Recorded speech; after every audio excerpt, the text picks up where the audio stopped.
Bonjour à toutes, bonjour à tous. Aujourd'hui, on se retrouve sur une nouvelle vidéo spéciale interview. Je suis en compagnie de Nadia Gaillet, coach en développement personnel, médiatrice, mais aussi pratiquante de soins énergétiques. Et ça tombe bien parce que c'est le sujet du jour. Nadia, bonjour. Bonjour. Comment vas-tu? Mais je vais super bien, puis je te remercie de m'avoir invité et je me réjouis de partager. Eh bien, ça me fait plaisir de partager avec toi.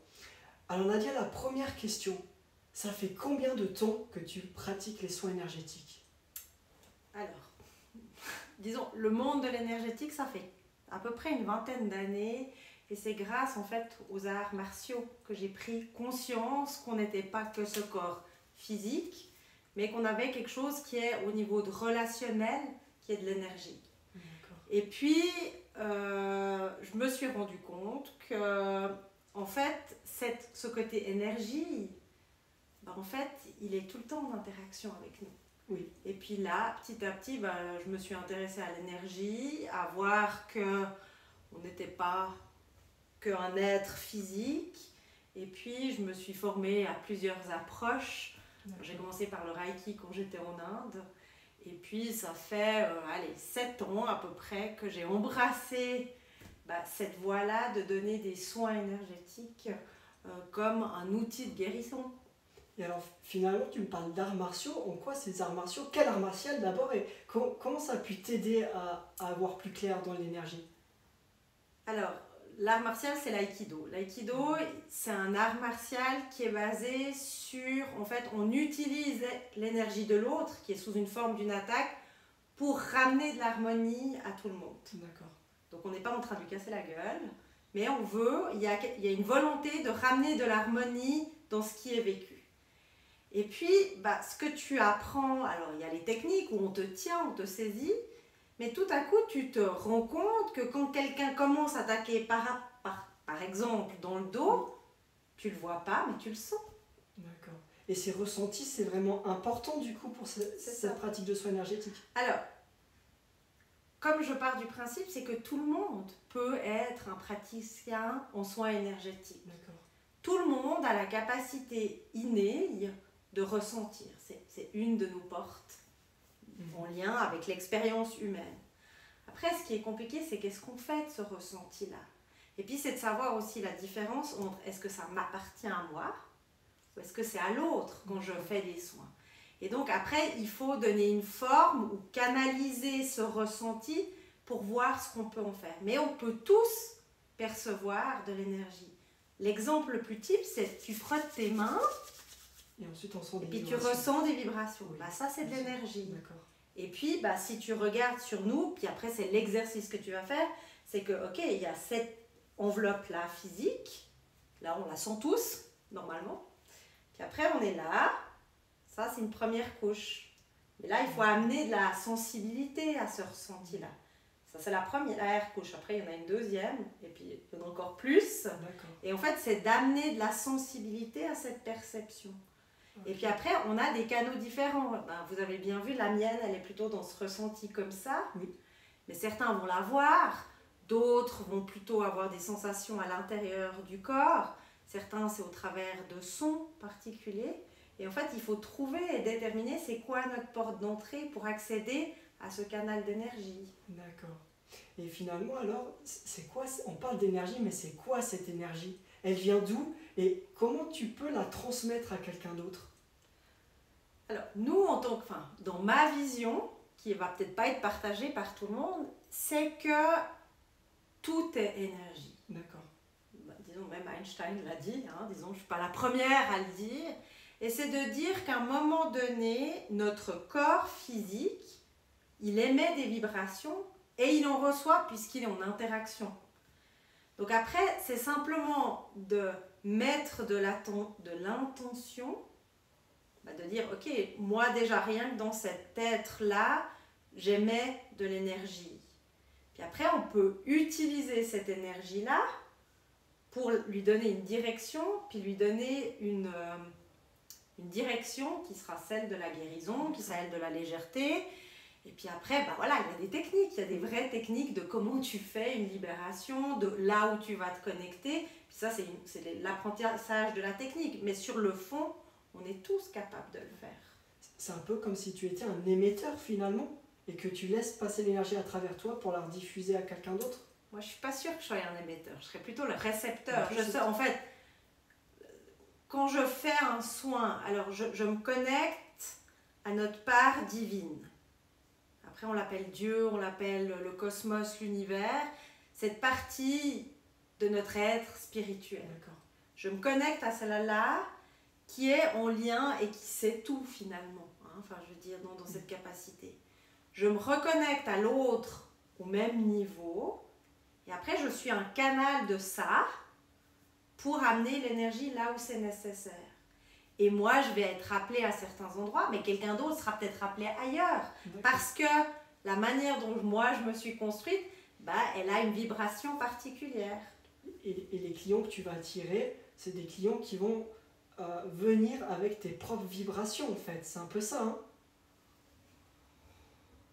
Alors, je pense qu'il y a une attraction sur l'énergie que tu émets, que ça soit consciente ou inconsciente. Mais bien sûr que les problématiques que tu vas travailler avec tes clients, que ce soit ceux de coaching, que ce soit ceux même en médiation ou en soins, c'est des choses que, enfin moi la plupart du temps j'ai déjà travaillé.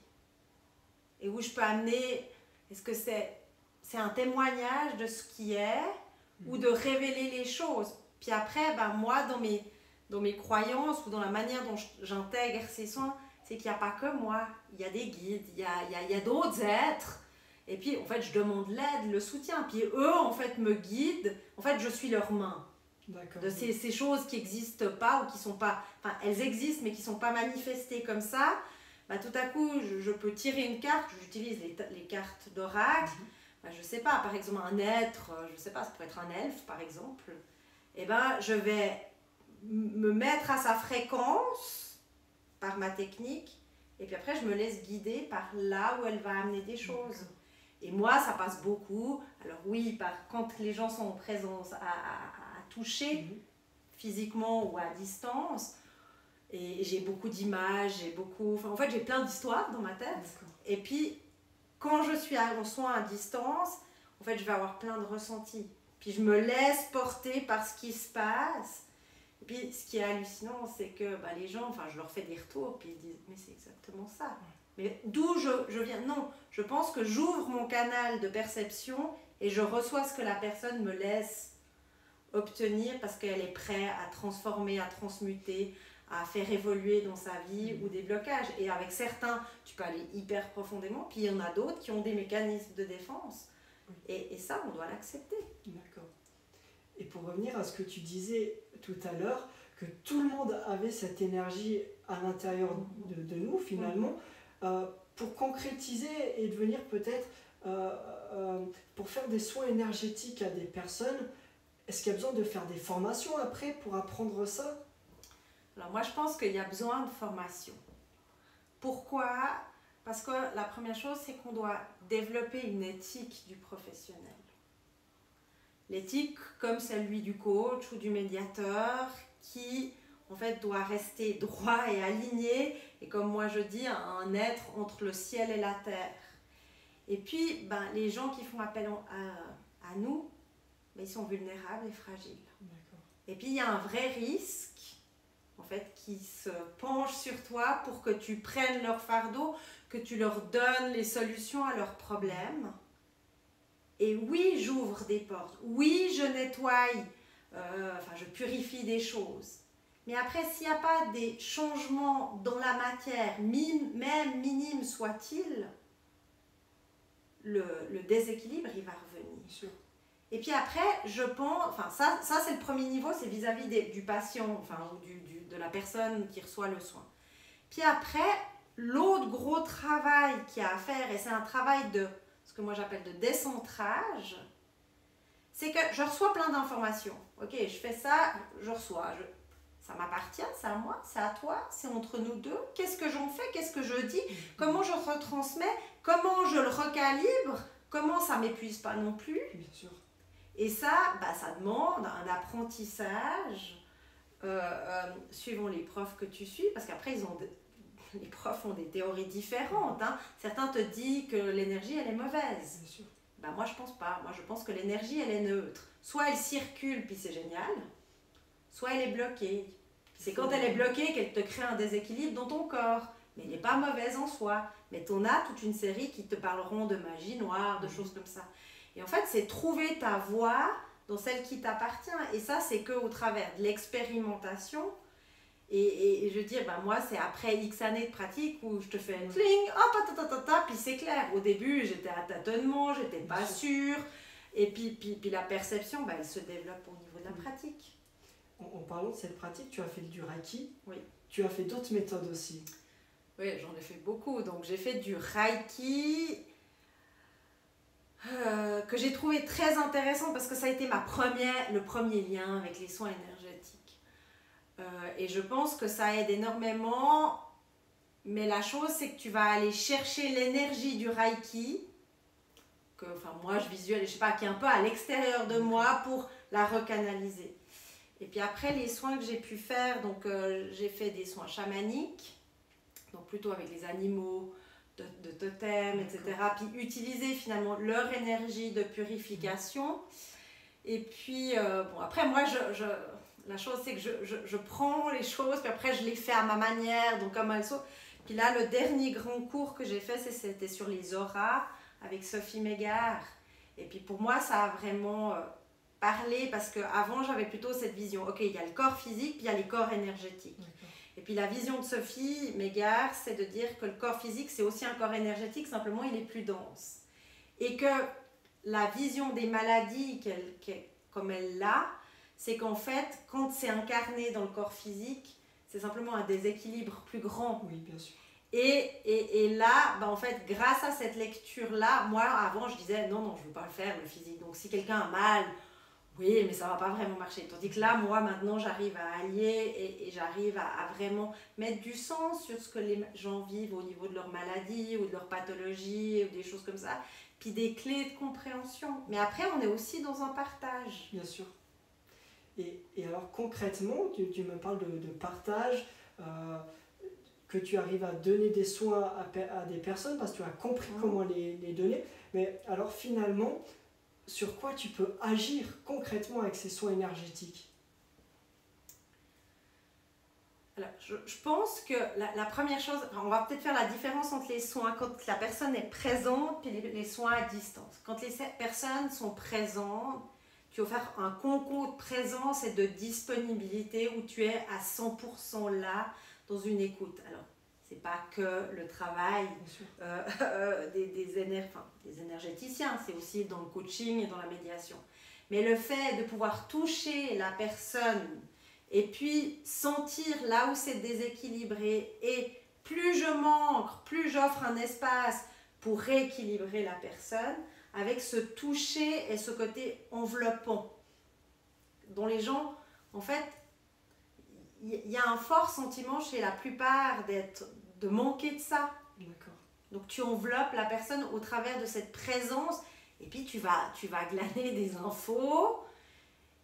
Et pendant ce soin-là, il n'y a pas forcément de parler, mais après on débriefe. Parce que tout à coup, le corps, il réagit. Donc tout à coup, ça glougloute beaucoup plus parce que j'ai posé mes mains sur le ventre. Je peux amener mon expérience, mais on commence toujours par le ressenti de la personne. Et les personnes, suivant l'ouverture des perceptions, elles ont des histoires qui se passent. Et donc là, il y a vraiment ce toucher. Les soins à distance, si tu veux, moi, je me mets en méditation, je m'ouvre à la personne, et puis je ressens. Et après, je fais ce qu'il y a à faire. Donc c'est une méditation qui est en mouvement, qui est chaque fois différente, parce que tout à coup, je vais avoir besoin de crier, tout à coup, mon corps manifeste, parce qu'il y a le côté où on se syntonise avec la personne, où tout à coup, j'ai des bouffées de chaleur, j'ai des émotions, j'ai envie de vomir, etc. Et puis, en fait, je regarde ce voyage comme une observatrice, et puis, de toute façon, c'est très clair quand le soin il est fini. Bien sûr. Donc, soit samedi, soit je peux aller chercher mon pendule parce que tout à coup j'ai un doute, mais là il me dit le soin est terminé. Et puis en fait j'ai des inspirations qui me disent ah mais là il faut aller chercher le soin des animaux, donc je vais chercher l'énergie divine de ces animaux pour qu'ils transmutent, etc. Et puis là plus j'avance, plus j'ai, si tu veux, en fait une vision d'abord de la personne dans son... là où elle est bloquée dans son énergie, dans des blocages, dans des choses comme ça. Et puis la fin du soin, ou un des messages, c'est la personne dans sa grandeur, dans sa beauté, dans sa splendeur, dans toute sa puissance, dans la meilleure version d'elle-même. Et en fait, c'est ça qui me donne. Et je donne des changements. Après, on fait une restitution aussi avec les gens. Et puis, on dit, mais ok, dans votre situation de vie concrète, quels changements vous pourriez mettre en place pour que ça, où j'ai été votre béquille, mais après, vous pouvez prendre soin de vous. Parce que les déséquilibres dans votre santé énergétique ou physique, c'est lié à des déséquilibres dans votre vie. Donc ça peut vraiment finalement être un accompagnement sur tout type de sujet de la vie, quoi. C'est ça. Et ce que j'ai trouvé hyper intéressant, dans la dernière formation avec Sophie Mégard, c'est que mon mari, par exemple, qui est beaucoup plus terre-à-terre que moi, alors il voit que ça marche, mais il y a une partie cartésienne qui est là. Il avait mal à un endroit, donc moi je voulais faire ma tête. Enfin là, il y avait des techniques. Et puis, d'abord il me dit non, ça marche pas. Puis je lui dis, mais regarde, tu bougeais, donc il avait une douleur ici. Il bougeait comme ça. Après, il bougeait comme ça.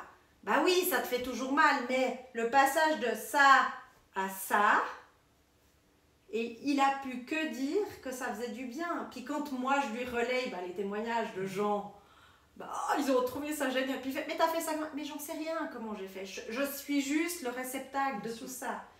Et ça, c'est génial. Et ça tombe bien, parce que c'était ma prochaine question, à savoir, est-ce qu'il faut vraiment y croire pour que ça marche, ou finalement, ça marche quoi qu'il arrive? Un changement, il y aura.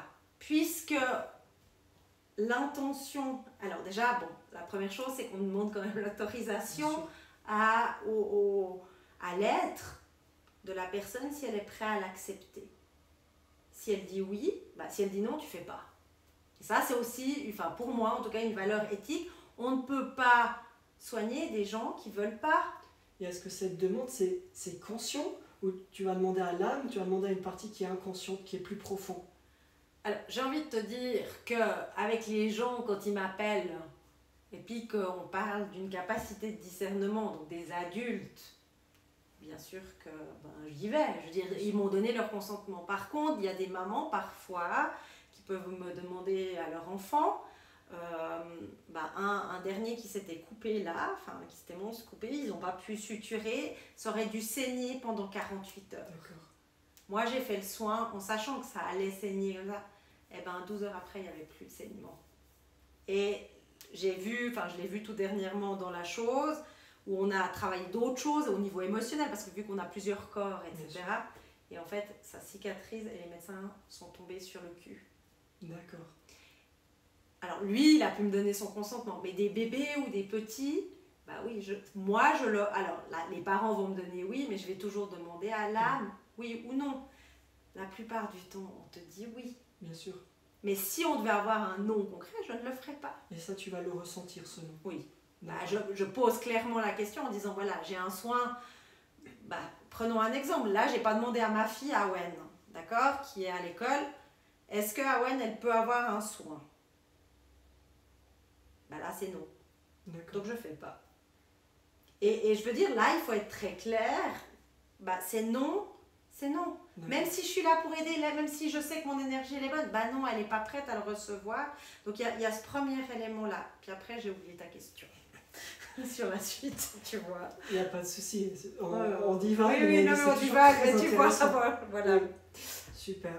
Et donc, on parle de cette énergie, des soins énergétiques. Si moi, je suis un client potentiel et que j'aimerais rentrer dans ton cabinet pour avoir accès à ces soins énergétiques, pour en obtenir, comment tu procèdes avec un client?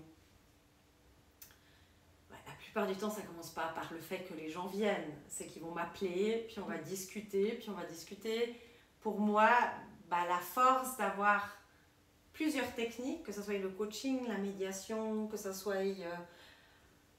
des accompagnements, ou des soins énergétiques, c'est de construire avec le client potentiel la manière la plus adaptée.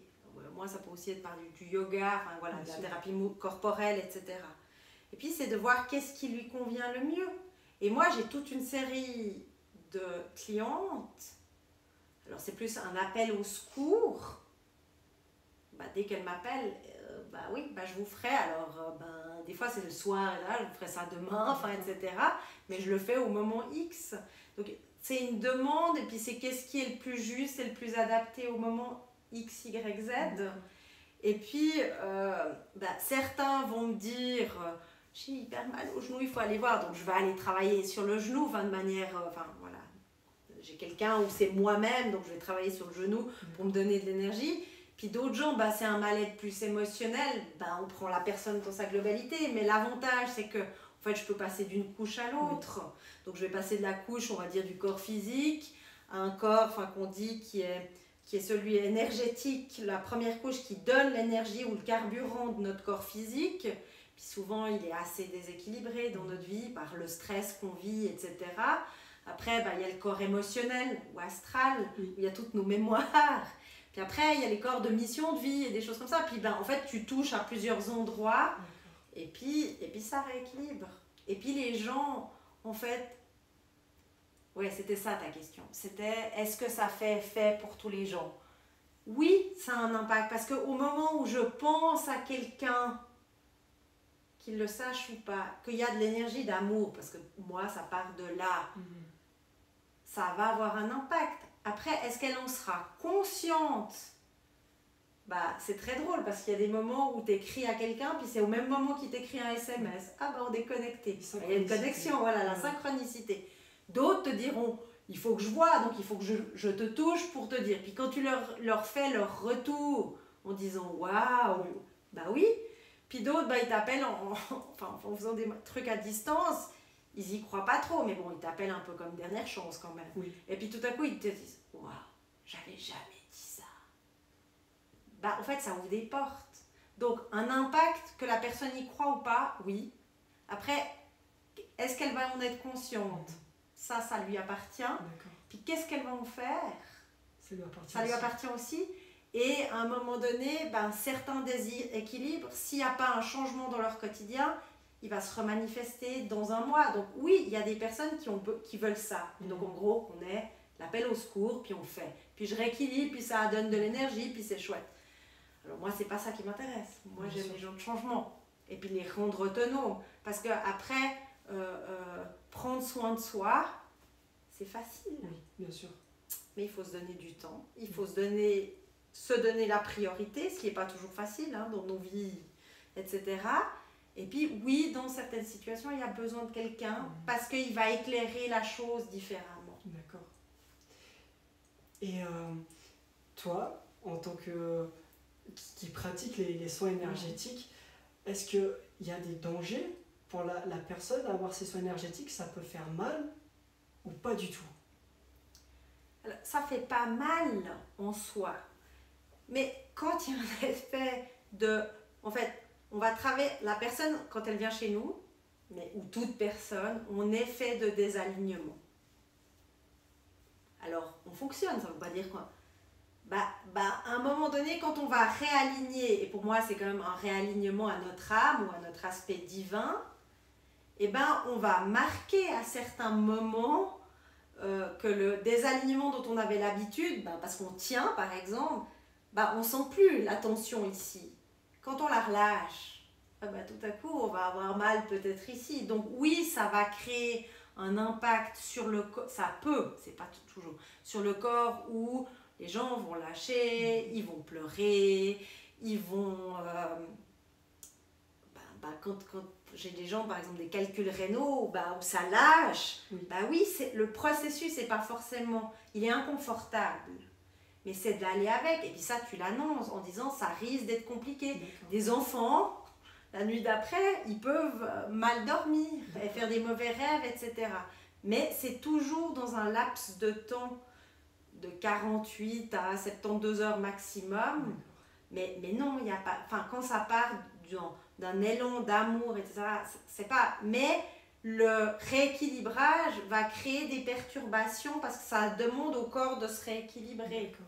Et là, oui, c'est inconfortable, ça peut faire mal. On peut pleurer, on peut ça peut aller jusqu'à vomir ou avoir de la diarrhée. À un moment donné, je pense qu'il faut que ça sorte. Exactement. Et toi, en tant que pratiquante, est-ce que ça t'arrive aussi d'être dans ces états-là? Alors, pendant le soin, je peux sentir les choses très fortement. Mais comme je t'ai dit, c'est ma manière de canaliser les choses. Donc, moi, ça m'arrive que je suis presque... Enfin, voilà, quand tu as des mémoires enfin, qu'on va dire culturelles ou transgénérationnelles, parce que, voilà, on porte ça en nous, de sorcières qui ont été pendues ou qui ont été brûlées. Tout à coup, je vais tousser. Alors, j'ai peut-être pas toute cette histoire-là. Mais donc, mon corps va ressentir très fort des sensations de dégoût, de vouloir vomir, de cracher, de trucs gluants. Donc, oui, ça m'arrive de ressentir fortement les choses, mais dès que je coupe le lien, qui est fait consciemment comme ça, il n'y a plus. C'est une protection que tu te mets. On apprend dans tes formations à se protéger un peu. C'est pas te protéger. Parce que vu que... Alors, pour ceux qui pensent qu'il y a de l'énergie bonne et mauvaise, oui, il y aura des techniques de protection. Et une des trucs, c'est la bulle de lumière. Et puis que tu la fais grandir dans ton corps. Bien sûr. Et c'est très utile à certains moments. D'accord. L'ancrage est aussi important. Parce que si tu n'es pas bien, et puis que tu commences à te connecter, donc déjà là, si je ne sais pas, si émotionnellement je suis de mauvaise humeur et ci et ça, et puis que je me connecte à la personne, c'est quoi? C'est moi, c'est elle, etc. Donc en fait, nettoyer ce canal de lien, il est important. Pour moi, l'énergie n'étant pas mauvaise, je ne dis pas que je ne peux pas être happée par l'extérieur, mais elle n'est jamais mauvaise, elle n'est jamais contre moi. Par contre, oui, je dois prendre soin, mais comme n'importe quel individu, de l'énergie entre le dedans et le dehors, parce qu'on a besoin plus qu'un mécanisme de défense, un filtre. D'accord. Parce que, ok, tu mets ton corps comme ça, en fait, il se chope, tu dois mieux savoir comment est le nombre, mais de stimulus énormes. Si on était conscient de tout ça, alors ce que je peux te dire là, je sens de l'air, je sens... Voilà, il y a quelque chose au niveau de mon cœur, je réfléchis à ce que je vais dire, etc. Mais on est happé par les choses. Donc à un moment donné, on a besoin de filtrer parce qu'autrement on deviendrait fou. Oui. Et donc en fait, c'est créer cette deuxième barrière-là que je te disais, qui était le corps énergétique, qui est notre carburant de vie, parce qu'il a aussi cette fonction d'immunité. D'accord. Et puis quand je ne prends pas assez soin de moi et de mon corps énergétique, souvent... mon système immunitaire, il va devenir plus petit, puis c'est là où tu tombes malade. Donc c'est d'être attentif à ça, et puis d'avoir des lieux pour pouvoir exprimer, parce que le monde, il est violent, il y a des choses qui sont extrêmement dures, de ce qu'ont vécu les gens, etc. Mais ça, c'est pour chaque thérapeute. Bien sûr. Ou coach. Moi, j'ai envie de faire une expérience.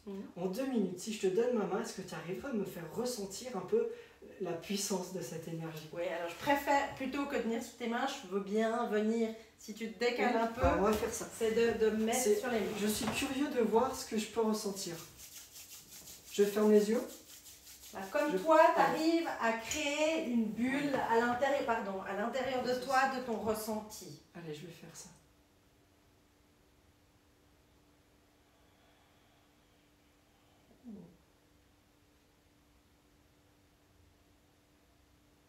Toi, c'est déjà juste de connecter à tes sensations. C'est fait. De qu'est-ce qui émerge. Parce que moi, j'ai du ressenti là-dedans. Alors, en tout cas, je fais circuler de l'énergie. Oui, je le sens. Ouais. C'est très très fort. C'est flagrant. Donc, il y a ça. Puis après, je peux partager mon ressenti ou pas? Bien sûr. Disons, je sens qu'il y a quelque chose qui est bloqué au niveau du cœur et que alors il y a un super canal d'énergie entre terre et ciel, donc là ce serait la référence au chakra, mais il y aurait quelque chose à travailler sur le cœur. D'accord. Puis après, tu vois, on va pouvoir, rien que ça peut t'amener quelque chose. D'accord. Donc, disons, après si on allait dans quelque chose, c'est est-ce que ça te parle, est-ce que tu as du ressenti? Puis après, on peut aller décoder ces choses-là. Alors franchement, moi qui viens d'assister en live à une séance des soins énergétiques, moi je suis quelqu'un qui ressent énormément les énergies et je peux vous dire que franchement c'est très puissant. Je l'ai ressenti vraiment d'un coup. J'ai eu des vibrations dans tout le corps et surtout une sensation de légèreté. Et franchement, on sent vraiment cette énergie entrer. C'était incroyable. C'est ça. Oui, et effectivement, moi qui suis quelqu'un de très spirituel, je pense que c'est ça que tu as dû ressentir, hein, ce canal qu'il y a entre moi et finalement le ciel ou Dieu, Comment peu importe, et c'est juste magnifique. Super. Et après, bah, la beauté, c'est parfois, ben là, c'est pas que j'ai voulu changer quelque chose, c'est que moi je m'ancre encore un peu plus profondément dans ce qui nous relie. Moi aussi, j'ai un côté très spirituel de mon âme, de choses comme ça. Je me relie à ça, puis ça ouvre, et ça ouvre des espaces. Et en fait, ce qui est beau aussi, puis on est beaucoup dans le faire, on doit faire une technique, donc je vais te mettre les mains comme ça, puis peut-être que je vais même bouger un petit peu, etc. Mais non, plus je m'ancre, plus je m'ouvre, plus je crée de l'espace à l'intérieur de moi, plus ça a un impact chez l'autre. D'accord. C'est ça que j'ai fait, parce qu'on ne va pas aller dans un truc où je vais... Et je veux dire, cette capacité de présence et de recanaliser l'énergie, ça permet d'ouvrir ça. D'accord. Mais en tout cas, en 30 secondes, ce que tu m'as fait, ça m'a permis de comprendre en fait tout ce que tu m'as dit dans cette interview. Ça rejoint exactement. Ouais. En tout cas, merci beaucoup Nadia pour avoir pris de ton temps pour partager ton expérience, ton vécu avec ces soins énergétiques. En tout cas, c'était... voilà, je trouve ça chouette de pouvoir permettre aux gens de... Parce que ça peut faire peur. Bien sûr. Parce qu'il y a des charlatans. Il ne faut pas minimiser qu'il y a des gens qui veulent abuser de ça. Donc je pense que le fait de pouvoir en parler, déjà ça permet de prendre conscience de ça. Et puis pour ceux qui sont intéressés, de s'ouvrir vers des énergéticiens. Alors justement, pour ceux qui seraient intéressés, où est-ce qu'on peut te retrouver, te joindre ? Alors le plus simple, c'est d'aller soit sur mon site internet espace à cœur ouvert tout en mots.ch ou m'appeler sur mon téléphone, je le donne, 078 663 0049, mais probablement on le mettra en dessous si jamais. Oui, voilà, on le mettra dessous la vidéo en lien. Voilà, exactement. Merci beaucoup Nadia. Avec joie. Merci.